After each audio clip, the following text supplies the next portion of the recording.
Bienvenue dans votre chaîne. On a déniché une question intéressante du concours ANSA 2024. Oui, la question 3, qui nous demande de regarder de plus près la limite d'une suite. Et notre but, c'est de comprendre ensemble comment on détermine la limite de UN égale -1 plus 1 sur n plus radic de n, si elle existe bien sûr, quand n tend vers l'infini. Les choix étaient 0, 1, -1 ou n'a pas de limite. Alors, tout de suite, ce -1n, il nous fait de l'œil, non? On sent que ça va peut-être pas être si simple. Ah oui, tout en fait. Ce n, c'est le facteur un peu perturbateur typique. Il alterne 1 si n est pair, -1 si n est impair.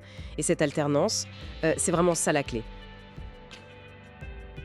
Mais alors, comment on fait pour gérer ça méthodiquement? La méthode rigoureuse, c'est de séparer les cas. On regarde ce qui se passe pour les n pairs d'un côté et pour les n impairs de l'autre. C'est un peu comme si la suite empruntait deux routes en même temps. Il faut voir où chaque route mène. C'est vraiment la technique de base dès qu'il y a une oscillation comme ça. Alors, allons-y pour la première route. Si n est pair, -1n, ça fait 1. Donc, la suite devient un égale n plus 1 sur n plus racine de n.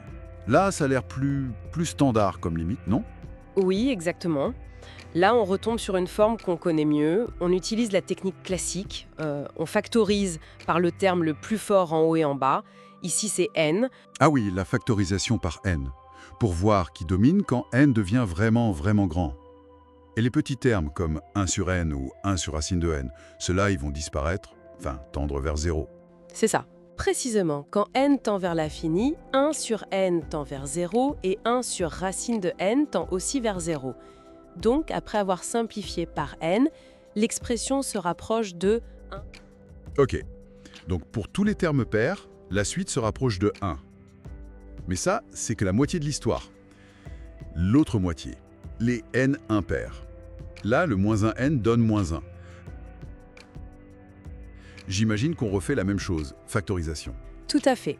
La logique est la même. On factorise encore par n. n -1 plus 1 sur n 1 plus 1 sur racine de n. -1 plus 0 sur 1 plus 0. Ah! Ça fait -1. C'est pas du tout pareil, hein? Et voilà, on est au cœur du problème. Donc, si une partie va vers 1 et l'autre vers -1, la suite complète UN, elle fait quoi? Elle peut pas choisir, en gros. C'est exactement ça. Pour qu'une suite ait une limite L, il faut que tous ces termes finissent par s'accumuler autour de L. Donc la suite UN n'a pas de limite. D'accord. C'était donc bien cette dernière option la bonne réponse.